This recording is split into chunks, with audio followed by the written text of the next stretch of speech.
Amazon বনে কাজ করতে গিয়ে বিজ্ঞানীরা একটি নতুন প্রজাতির সাপ আবিষ্কার করেছেন, যাকে বিশ্বের সবচেয়ে বড় বলে দাবি করা হচ্ছে।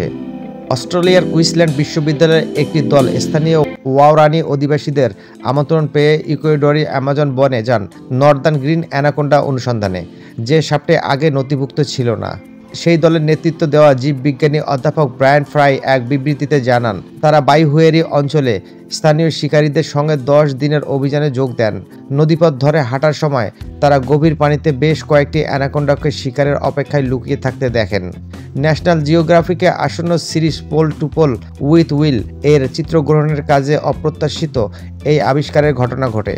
এই সম্পর্কে অধ্যাপক ব্রায়ান ফ্রাই বলেন, সাপগুলোর আকার ছিল অবিশ্বাস্য।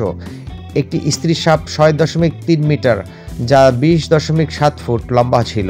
স্থানীয়দের কাছে এই এলাকার 7.5 মিটার লম্বা এবং 500 কেজি ওজনের সাপ দেখতে পাওয়ার কথা শুনেছেন বলেও জানিয়েছেন বিজ্ঞানীরা। যুক্তরাজ্যের ন্যাচারাল হিস্ট্রি মিউজিয়াম অনুসারে গ্রিন অ্যানাকোন্ডা হলো বিশ্বের সবচেয়ে ভারী সাপ। এখন পর্যন্ত রেকর্ড করা সবচেয়ে ভারী সাপের ওজন 227 কেজি, যা লম্বায় ছিল 8.43 মিটার এবং 1.11 মিটার প্রশস্ত।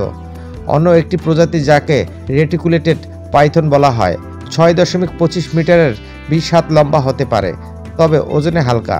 প্রাণী গবেষকেরা জানান, নতুন আবিষ্কৃত নর্দার্ন গ্রিন অ্যানাকোন্ডা প্রজাতির প্রায় 10 মিলিয়ন বছর আগের সাউদার্ন গ্রিন অ্যানাকোন্ডা থেকে বিচ্ছিন্ন হয়ে যায় এবং তারা জিনগতভাবে 5.5% আলাদা। অধ্যাপক ব্রায়ান ফ্রাই বলেন, এ পরিপ্রেক্ষিতে বলতে গেলে মানুষ ও শিল্পাঞ্জি জগতের মাত্র 2% আলাদা। বিজ্ঞানী MDPI ভাইভার্সিটি জার্নালে বলেন, সাপের নতুন প্রজাতি আবিষ্কারের বিস্তারিত তুলে ধরা হয়েছে বলেও জানান তিনি। তবে অ্যামাজনকে টিকে থাকতে গিয়ে সাপটিকে হুমকির সম্মুখীন হতে হচ্ছে বলে জানিয়েছেন বিজ্ঞানীরা।